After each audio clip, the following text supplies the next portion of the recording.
François Grosdidier, bonjour. Bonjour. Merci d'avoir accepté notre invitation pour ce tour de la ville avec le candidat que vous êtes pour ces élections municipales 2020. Avant de prendre la route, on jette un œil sur le bâtiment qui est en face de nous, qui est la caserne des Vallières. Nous sommes devant les ponts. Alors le bâtiment en tant que tel a une histoire, y compris récente, pleine de symboles, tout à fait. Passé militaire de Metz. Passé militaire, et justement j'aimerais parler du passé et du présent. Alors un passé peut-être un peu plus proche, depuis le premier mandat de Dominique Gros en 2008, 12 ans ont passé, et pas mal de changements dans le monde, il y a eu pas mal de changements en politique. C'est comme votre point de vue, je veux dire, un maire d'aujourd'hui et un maire de 2008, il n'a plus du tout, probablement plus la même façon d'aborder les choses. C'est quoi votre point de vue sur ce? Oui, non, il y a des éléments de permanence, c'est-à-dire que le maire reste le responsable d'une communauté humaine, au-delà même des générations. C'est très différent des autres mandats. C'est-à-dire on a une relation forte, on partage des moments de bonheur, mais parfois des moments extrêmement tragiques. Et donc on est une commune, c'est une grande famille. Oui. Et sans tomber dans le paternalisme, on a une relation qui est humaine d'une toute autre nature. Donc c'est quand même, et ça reste et ça doit rester.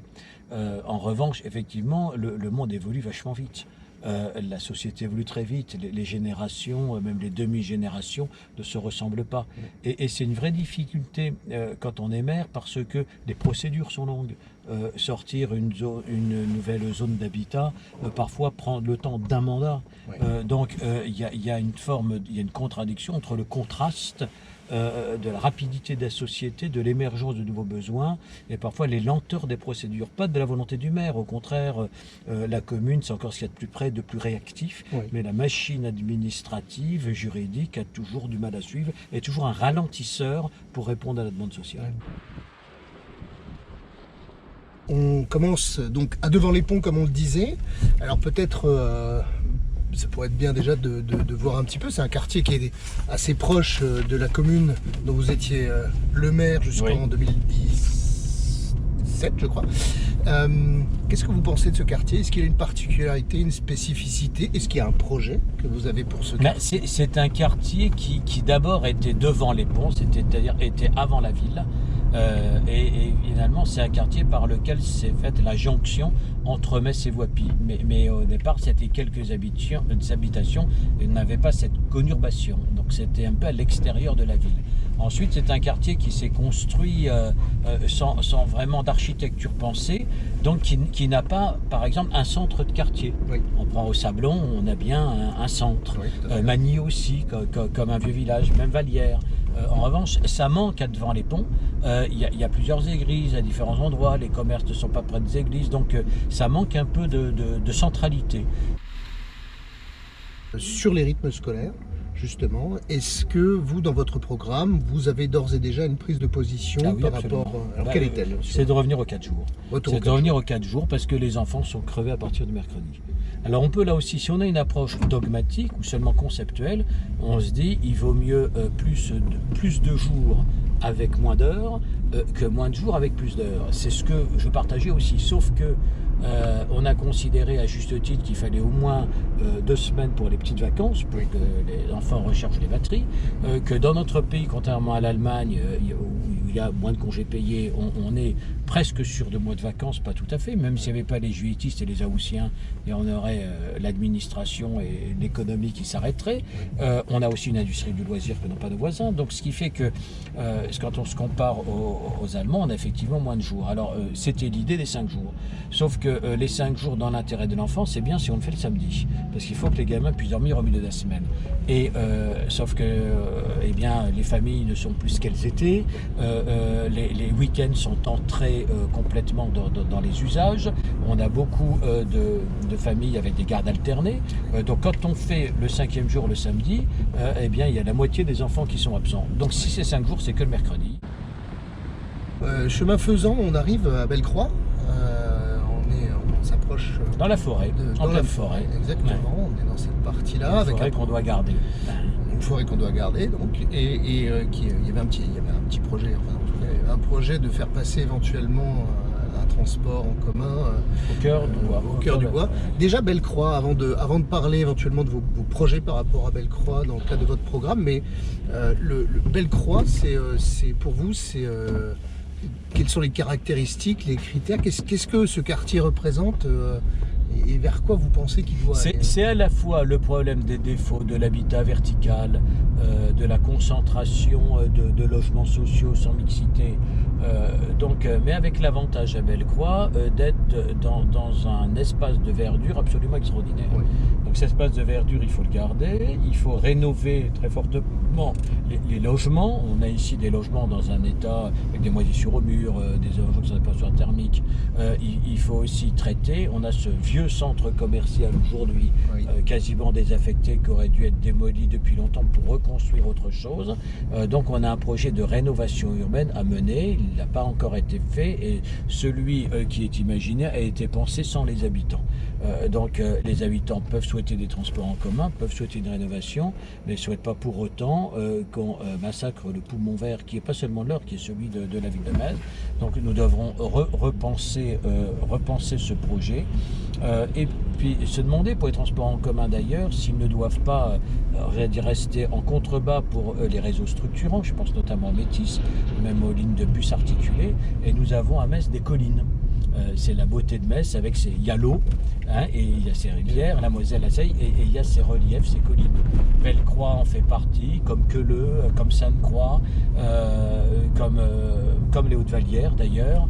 Et il faut peut-être un peu repenser notre système et desservir mieux ces quartiers par des minibus qui rabattraient sur les grandes lignes. En tout cas, il faut s'interdire aucune réflexion.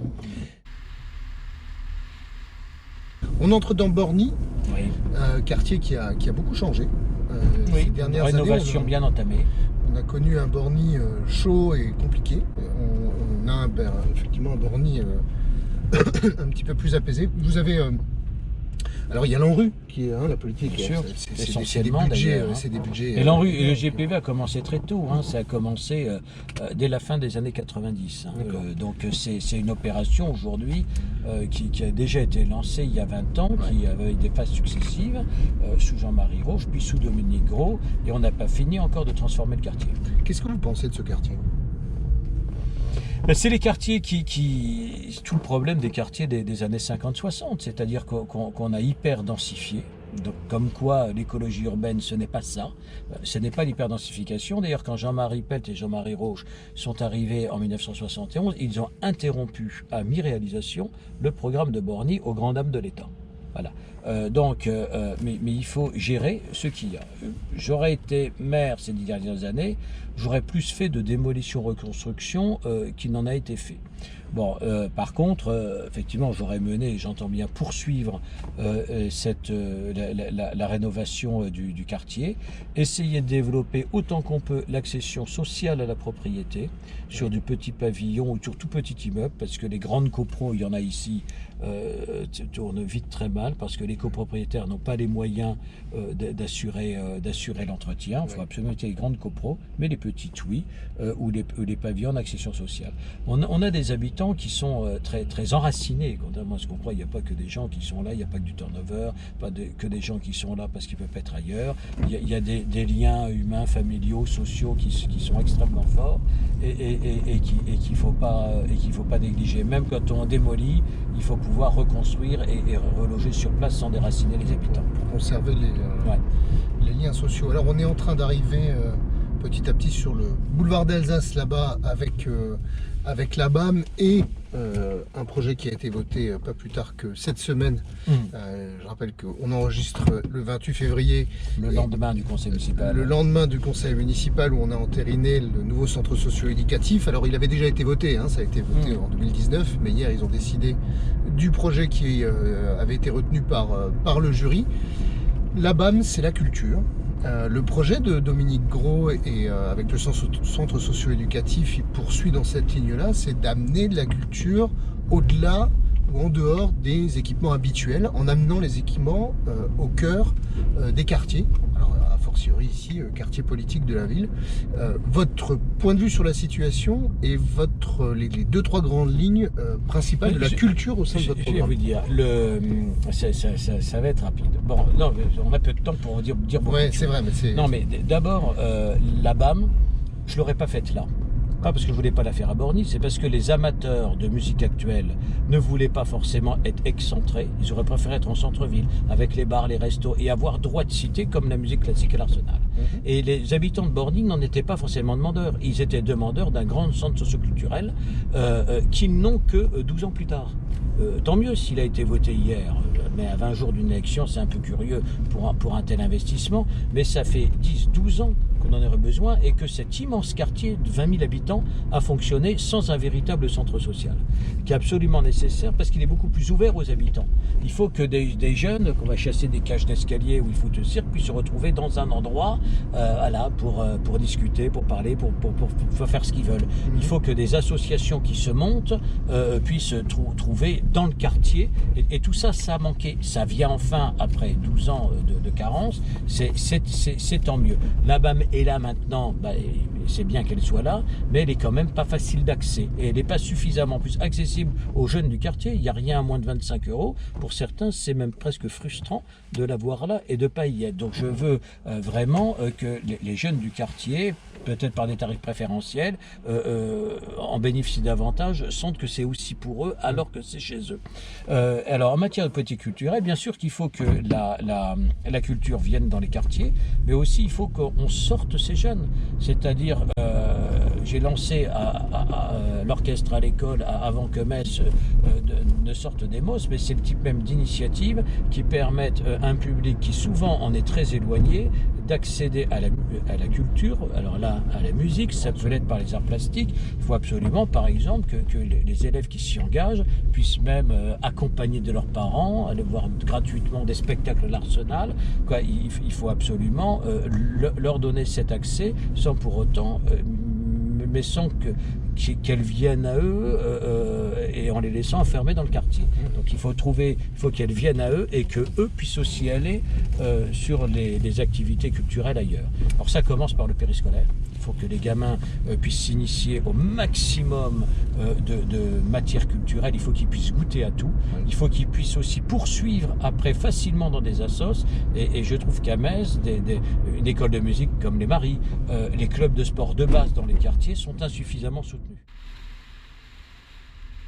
On a devant nous, là, juste derrière, ce que certains appellent le Technopole 2, par le Technopole qui est juste derrière, c'est l'occasion pour moi de parler artificialisation des sols. C'était un espace agricole sur lequel maintenant de futurs projets d'implantation d'entreprises vont prendre pied, vont prendre place. On a toujours cette difficile balance, on va dire, entre d'un côté les emplois et de l'autre côté l'écologie. C'est difficile, ou l'environnement, c'est difficile à raccorder. Vous pensez quoi déjà de ce projet qui artificialise les sols? Comment on fait finalement? Il n'y a pas de bonne solution. Non, mais il n'y a pas de bonne solution. On doit être sur des équilibres. D'ailleurs, l'écologie, ça n'a jamais consisté à être 100% une chose ou une autre. Tout l'équilibre de la nature, je veux dire, vraiment repose sur des compromis. Et quand on étudie l'écologie sur un plan scientifique, on voit qu'on n'est que dans un équilibre entre les espèces, dans les milieux. Alors on est passé là à une forme d'écologie qui voudrait qu'au nom de la non-artificialisation des terres, on hyper-densifie, et à la limite, plus une tour serait haute, plus elle serait écologique sur cet unique critère. Donc c'est tout faux. C'est pas ça. Maintenant, il y a un juste milieu entre la surconsommation des terres agricoles ou naturelles comme on l'a fait pendant des décennies, et aujourd'hui le blocage complet de toutes les terres. Donc celles-là, elles ont été décidées avant, on les garde, et après on sait que ce sera bloqué. Ensuite, une ville a besoin, ne serait-ce que pour garder sa population, de construire un certain nombre de logements. Il faut 500 logements nouveaux à Metz pour ne pas perdre d'habitants chaque année, en raison du phénomène de décohabitation, c'est-à-dire on vit de moins en moins nombreux par logement. On a moins d'enfants, il y a plus de familles monoparentales, il y a plus de célibataires, il y a des conjoints survivants longtemps. La société change. Voilà, la société change, donc il il faut aussi construire des logements. Donc il faut trouver les bons compromis, mais pas forcément la villa avec 10 arts de jardin. Eh bien, il faut de l'individuel groupé, mais il ne faut pas non plus faire que du logement collectif, parce qu'il y a un besoin même de jardiner, d'espace extérieur qui reste dans l'intimité familiale. Donc c'est des bons compromis qui sont à trouver, et je trouve qu'au Metz on passe trop d'un extrême à l'autre. Ce qui font que les gens vont chercher leur bonheur beaucoup plus loin, en allongeant les trajets pendulaires domicile-travail, et ce qui est anti-écologique au possible, puisque là c'est plus de CO2 absolument.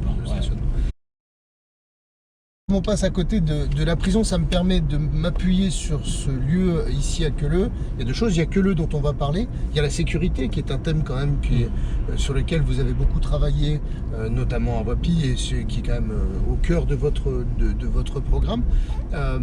Est-ce que c'est possible de résumer finalement la vision, la sécurité à Metz sous François Grosdidier s'il est maire? C'est un retour à la sécurité, à la tranquillité publique, et garantir aussi la salubrité publique, parce que c'est des fondamentaux. On croit à tort que c'est que l'affaire de l'État. C'est pas le cas. Historiquement, ça l'a pas toujours été. On l'a cru dans les années 60-70, ça n'a jamais été exactement la loi. Et aujourd'hui, c'est même impossible que les forces de police nationale ou de gendarmerie nationale soient seules à opérer en matière de sécurité. D'ailleurs, le gouvernement le reconnaît en ayant imaginé cette doctrine de la police de sécurité du quotidien qui repose sur l'État et sur la commune, mais à Metz, la commune est un peu absente du rendez-vous.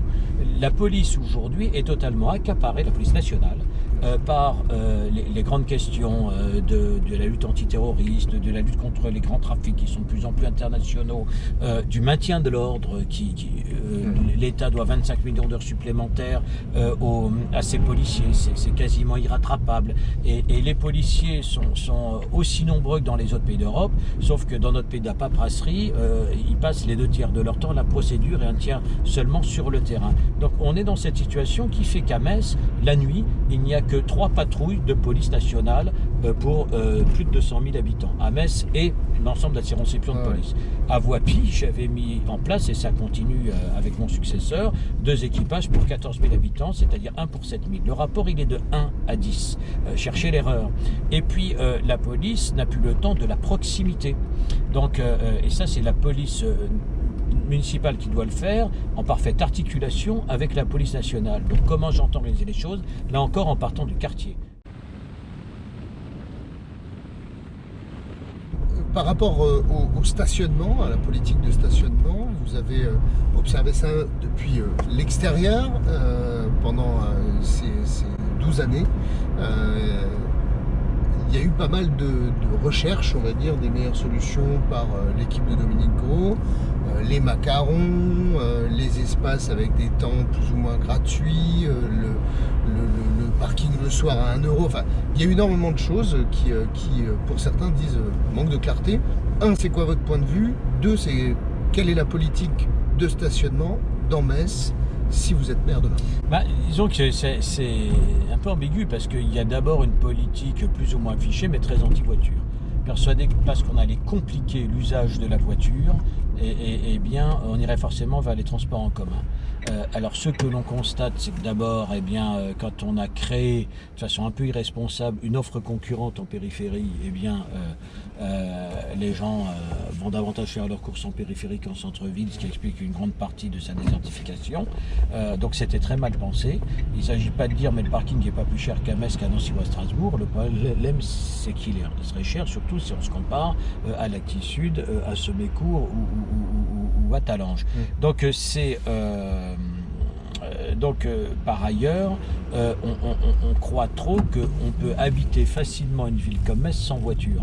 On peut réduire l'utilisation de la voiture, mais on a toujours besoin, même pour une utilisation occasionnelle, même si on privilégie tous les jours les transports en commun sur les trajets pendulaires ou même pour faire des courses, on a toujours besoin à un moment d'une voiture.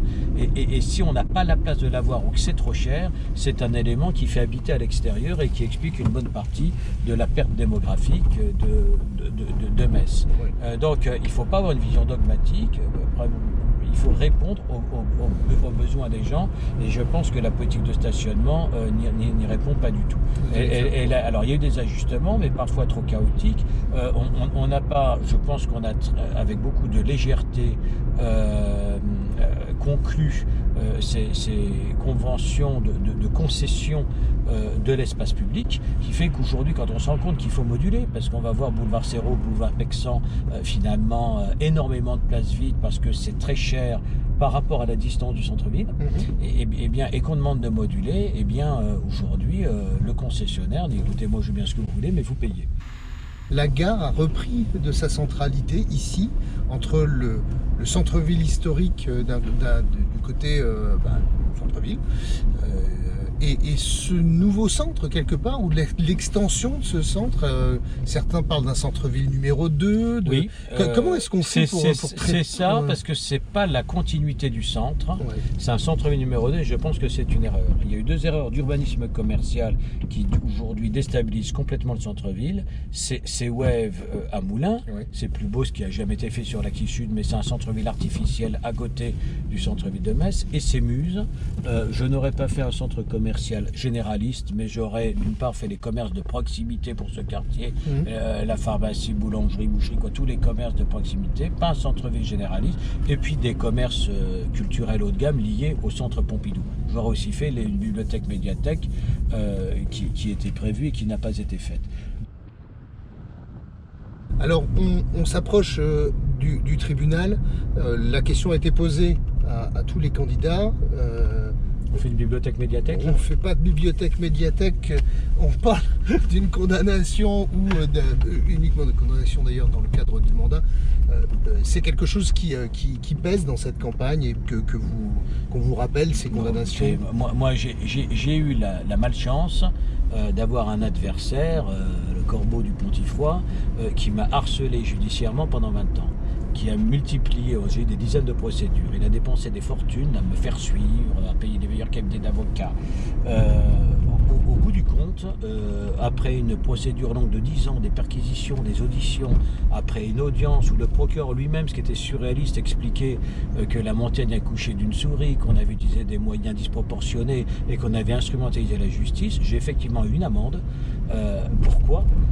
On dit détournement de biens publics, c'est avoir utilisé la voiture communale juste pour quand j'allais parfois à Paris, où j'allais à la fois pour l'Assemblée nationale et pour des raisons municipales. Et j'utilisais plus souvent les moyens de l'Assemblée par le train que les moyens de la commune avec la voiture.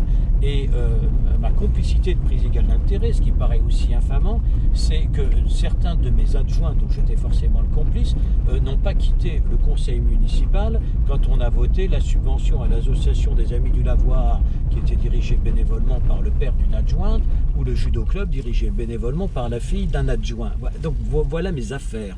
Donc c'est dérisoire, et au moins dans ce malheur j'ai une chance, c'est qu'on n'a jamais pu me reprocher de m'être mis 1 euro dans la poche, alors que toute ma vie, ma gestion, mon patrimoine ont été passés au scanner. Je ne suis pas certain que tous passeraient avec le même succès ce type d'examen. Donc moi je me sens très à l'aise, je peux regarder droit dans les yeux chacun, j'apporte plutôt des garanties d'une gestion honnête, même si j'ai vécu, et c'était très pénible, des mises en cause absolument permanentes. On a en face de nous cet hôtel de ville, vous l'avez fréquenté, il fut un temps en tant que j'étais conseiller municipal, j'ai commencé comme ça. Et ensuite, vous avez une vie politique assez riche. Vous pensiez déjà peut-être à l'époque qu'un jour vous brigueriez ce mandat? Est-ce que ça faisait pas d'hypothèse, mais c'était pas une obsession. C'était pas une obsession. J'ai jamais eu de carrière dans ma vie. J'avais un plan de carrière. D'abord, j'aurais beaucoup plus travaillé à l'école et j'aurais fait Sciences Po, l'ENA. J'ai beaucoup plus cherché à explorer le monde, à faire ce que j'avais envie de faire, en désertant souvent l'école d'ailleurs. Je me suis remis en droit à la fac ici d'ailleurs sur le tard. Et j'ai une conception en esprit très collectif de la politique, c'est-à-dire que j'étais député très jeune aussi, mais député parce que j'étais le mieux placé pour marquer le but à ce moment-là. Mais j'ai fait volontiers des passes aux autres. Metz, j'ai un attachement particulier parce que ma famille est là des Hauts-de-Sainte-Croix, je suis né à la maternité, ma famille vivait en face et on a des racines depuis plusieurs générations, mais j'ai toujours voulu me présenter, être là où je serais le plus utile, où je me sentais... Bon alors, à un moment, ça a été Voipy, qui était la zone de non-droit de cette députée de cette circonscription qui allait de Metz à Gondange. J'y suis allé là. Donc ça n'a jamais été une obsession. Je m'épanouissais pleinement dans mes fonctions de maire de Voipy. Je m'épanouis pleinement au Sénat. À un moment, j'ai été convaincu, et d'autres avec moi, que actuellement à Metz, qui est un peu à la croisée des chemins, je pouvais être particulièrement utile. Donc j'y vais. Donc j'y avais pensé, bien sûr. Première fois que je suis rentré, c'était en 89 au conseil municipal de Metz. J'étais tout jeune. Je pouvais me dire, tiens, pourquoi pas moi un jour, mais ça n'a jamais été une obsession quotidienne. Voilà. Donc, mais je serais très content de revenir aux sources. On saura dans 3 semaines, ça c'est à peu près certain. On va avoir droit à une rupture par rapport au mandat de Dominique Gros, à l'état d'esprit. Continuité, rupture. D'abord, on doit être très modeste devant un bâtiment comme celui-là. Même Dominique Gros qui a annoncé plein de ruptures, a souvent été dans la continuité avec Jean-Marie Roche. Même le Métis était dans les cartons avant qu'il arrive. Et puis, nous ne sommes pas grand-chose au regard de l'histoire d'une ville qui est trimillénaire. Donc nous devons rester très modestes, comme nous devons toujours rester modestes et humbles vis-à-vis des habitants. On est à leur service et on fait que passer. Donc je ne suis pas dans la rupture, je suis dans des inflexions, bien sûr. Je veux une politique, je veux le retour à l'écologie urbaine comme le concevait Jean-Marie Pelt. Et donc c'est pas un urbanisme écrasant. Bien sûr, je veux assurer la sécurité, je veux que les policiers ressortent la nuit. Mais sur beaucoup d'autres sujets, il faut modestement s'inscrire dans une certaine continuité en apportant des inflexions. On disait tout à l'heure, la société évolue vite, mais souvent les choses mettent du temps à se bouger, à se concevoir, à se concrétiser. Donc voilà, il y aura forcément une part de continuité, il y aura forcément une part de changement, et faut vivre ça avec beaucoup de modestie. On verra ça au soir d'abord du 15 mars et peut-être du 22 mars. Peut-être. Merci beaucoup. Merci. Et bonne campagne. Ouais.